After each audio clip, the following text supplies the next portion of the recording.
राज्याच्या शिक्षण मंत्र्यांनी साध्या गाडीत व भर उन्हात वर्गात जाऊन विद्यार्थ्यांच्या शैक्षणिक प्रगतीची केली पडताळणी।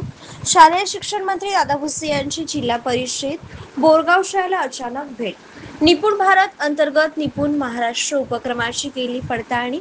शालेय शिक्षण मंत्री दादाजी भुसे यांनी शनिवारी 19/4/2025 रोजी सकाळी 10:30 वाजेच्या सुमारास जिल्हा परिषद बोरगाव शाळेत अचानकपणे भेट देत प्रत्यक्ष वर्गात जाऊन विद्यार्थ्यांच्या गुणवत्तेची पाहणी केली।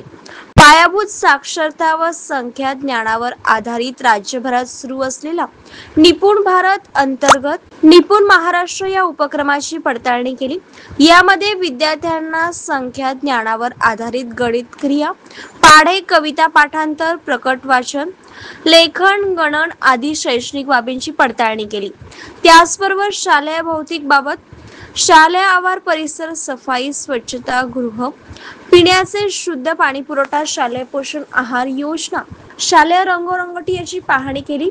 खिचडी तुम्ही स्वतः खाणार का असा सवाल उपस्थित करत शालेय पोषण आहाराची चव आधी शिक्षकांनी घेतल्यानंतरच विद्यार्थ्यांना वाटप करावा अशी सूचना केली।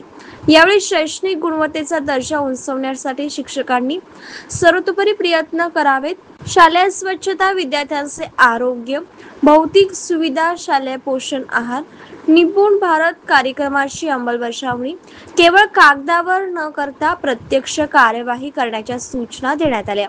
शालेय कामकाजाबाबत समाधान व्यक्त करत गुणवत्तेत वाढ करावी अशी सूचना केली। अडचणी असल्यास लेखी निवेदन मला द्यावे असे मंत्री यांनी सांगितले। वर्गातील एक विद्यार्थी अडखळत वाचन करीत असल्याने त्यास सपादून पातळीपर्यंत घेऊन त्यामध्ये सुधारणा घडवून आणावी अशा सूचना केल्या। पुन्हा 15 दिवसांनी येणार असल्याचे सांगितले। शालेय विद्यार्थ्यांसाठी त्यांनी आणलेल्या खाऊचे वाटप करण्यात आले।